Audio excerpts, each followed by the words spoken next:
Hey people, Neil McQuaig here. This is my vlog for my experiences at Level Up 2026, held at the Sheraton Centre Hotel in Toronto on April 7th, exactly 1 week ago as of time of writing. I was there showing off Rotburg, a 2D horror platforming game I've developed as a part of Mohawk College's Game Design 374 program for the last 6 months, along with 4 other members under the banner of Team Team. Starting from when I arrived at Toronto via train to Union Station, Level Up was held at a new location this year, at the Sheraton Centre Hotel at the bottom floor. This was significantly easier to reach than the previous location at the Weston Harbour Castle, since I only had to walk in a straight line a couple blocks from Union Station to get there, and I would generally say the location itself was an improvement for housing such an event. While it was advertised as much larger than Weston Harbour Castle, the actual event room at Sheraton didn't feel all that much larger. While it did not become unpleasantly warm like it did at Weston Harbour Castle from so many people being in a compact space, it did still suffer from some of the aisles, especially the middle aisles, becoming crammed with people to the point I, and some of the people I spoke to, barely bothered trying to enter the center aisles until much later in the evening, when they cleared out a little. The ventilation, much like at Weston, had difficulty keeping up with the number of people. However, this time there was a nearby quiet area you could go to if you needed a breather, just in the next room. Our area was at the very edge of the room, which resulted in a far less hectic experience than at previous events. We were opposite a fairly popular arcade driving and shooting game called Riding Shotgun, which drew a lot of people over to our particular part of the aisle. It got a bit packed even in our area because of that, but it wasn't too problematic. Our setup was a bit cramped. One of our team members, Jake, used a number of garden stakes, some cardboard, and some tape to throw together a stand to support a poster provided by another one of our team members, Ari. Despite it being makeshift, it actually held up very well throughout the entire evening, only curling the poster a little bit as the evening progressed, barely noticeable. It never fell over of its own accord, and despite being kicked over a couple of times, it didn't fall apart throughout the entire evening. It worked very well, and it was presumptively much cheaper than a normal stand would be. Our actual area, along with most of the contestants, remained uncomfortably small like at the other Level Up events I have attended, with only a small round table and 2 chairs worth of space, which wound up being used mostly for storing our things.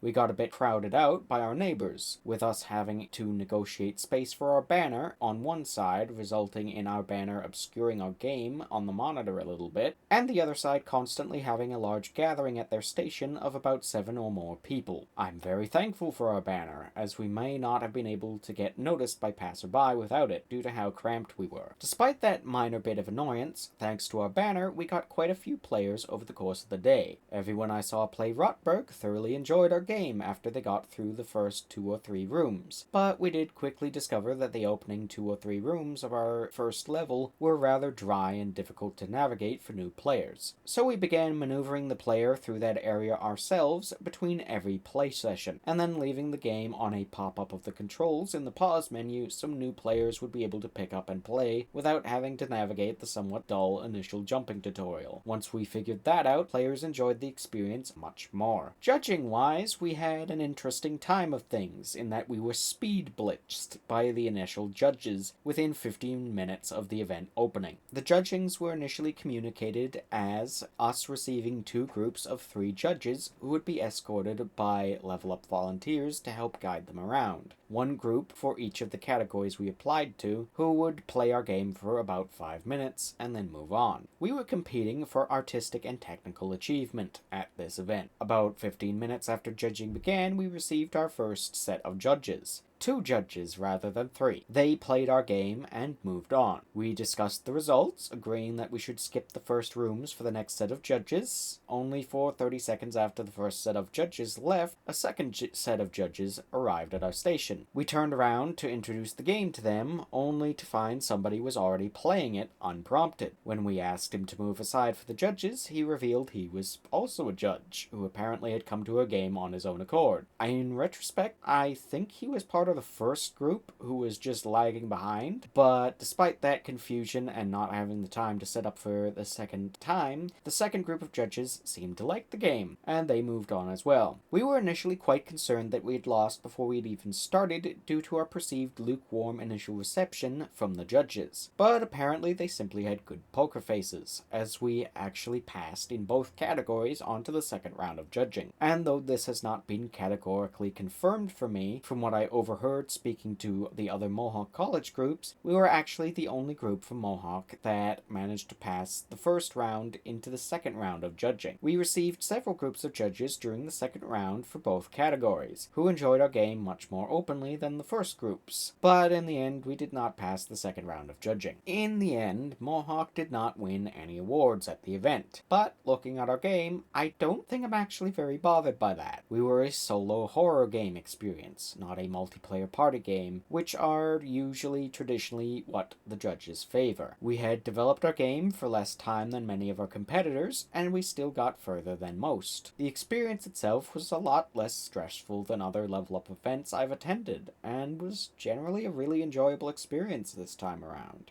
I really enjoyed getting to see people enjoy what I and my team spent so much time working on. Overall, it was an across-the-board improvement over my experiences with the 2025 Level Up event, in all aspects except the confusing way the judges were employed throughout the evening. Though I suppose it was a volunteer event, so it working as well as it did with hundreds of people involved was a pretty good effort on behalf of the organizers and volunteers alike. So good on them, and I generally have to thank them for all their hard work. I'm happy I went, I'm happy I got to see other people enjoying my team's game, and I'm happy I got to play other people's games and add so many of them to my wish list for after I graduate. Overall, if I were to give it a rating, an 8.5 out of 10 experience, and an experience that more importantly, I'll remember for many years down the line. That's all I have to say about my experience at Level Up 2026. See you around!